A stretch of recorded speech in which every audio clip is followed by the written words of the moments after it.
In preparation for Muhammad's conquest of Mecca, there were three major obstacles for him and his army: the tribes of Najd, the tribe of Quraysh, and the Jewish city called Khaybar.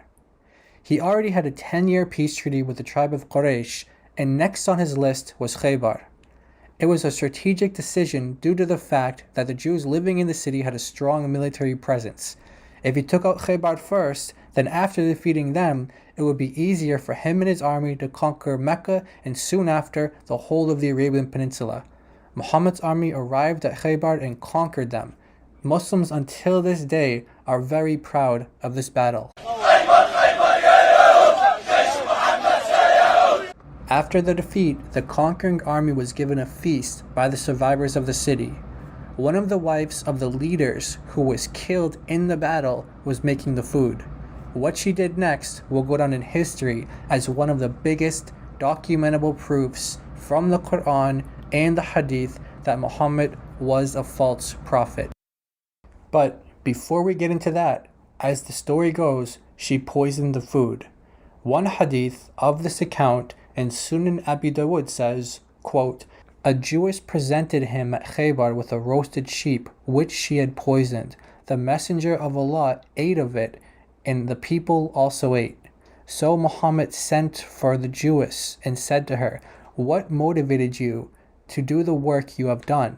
She said, 'If you were a prophet, it would not harm you. But if you were a king, I should rid the people of you.' The Messenger of Allah then ordered regarding her, and she was killed." Unquote. Muslim scholars agree that Muhammad died from this poisoning.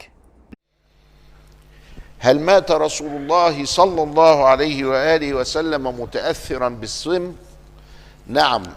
As a result of this poison, he felt a pain, and he felt the effects of this poison for the rest of his life, for the rest of his 4 years. He has now 4 years left to live, for the rest of his life. So much so that on his deathbed, when he has a week left or a few days left, he will mention to Aisha that, "Oh Aisha, I can still feel the effects of that poison from the Yahudi of Khaibar. I feel it in my heart arteries, and I feel that now is the time the poison has finally reached my heart."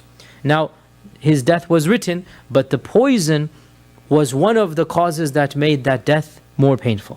He's still feeling, he says to Aisha, "I can still feel the pain of that poison to this day." Some Muslim scholars, including the companion of Muhammad, Ibn Mas'ud, actually refer to Muhammad as a martyr because he died by this poison. كان يقول قطع أبهري، يعني بيحس بآلام الأبهر اللي هو الأورطة، يسموه عندنا في المدرسة لما درسناه في الأحياء يقولوا إيه؟ الأورطة، اللي هو في العربي الأبهر. أبهري اللي هو الأورطة ده، كأن السم أثر تأثيرا سلبيا في الشرايين من شدته، لأنها كانت عايزاه يموت يعني، فلم يمت مباشرة بذلك السم، لكن قد يكون مات متأثرا بعد 3 سنوات بهذا السم، فعده بعض العلماء من الشهداء. Quote, "Because Allah the Exalted pushed away the harm of the poison after he showed him the conspiracy against him with a miracle, which he manifested to him with the speech of the shoulder of the lamb, then Allah protected him from its harm all his life until the time of his death drew near. So the poison prevailed over him. So he found its pain, and Allah wanted martyrdom for him with that meal." Unquote. Okay, so Muhammad conquers Khaybar, has a feast, gets poisoned, and it eventually killed him.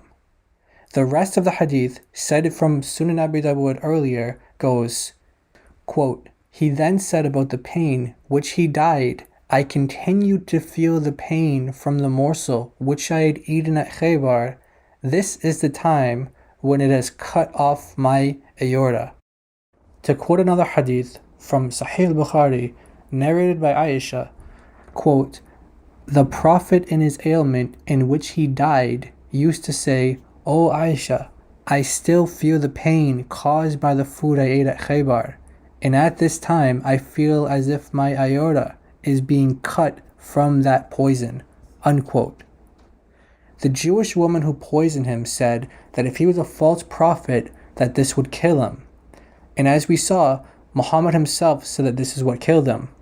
Now, Muslim scholars agree that he died from the poison. Some say that he was a martyr because of this. So who's correct? Was the Jewish lady who poisoned him correct, that this would make him a false prophet? Or are the Muslim scholars who say that he's a martyr correct? Let's examine the specific words Muhammad used when dying. He said, quote, "I feel as if my aorta is being cut from that poison," unquote. What makes that so significant is that the Quran in chapter 69, verses 44 to 46 say that if Muhammad was a liar, making things up, then he would be seized by his right hand and his aorta would be cut. That means that if Muhammad was a false prophet, then his aorta would be cut. That's exactly what Muhammad said happened to him on his deathbed. Muslims, how do you answer this question?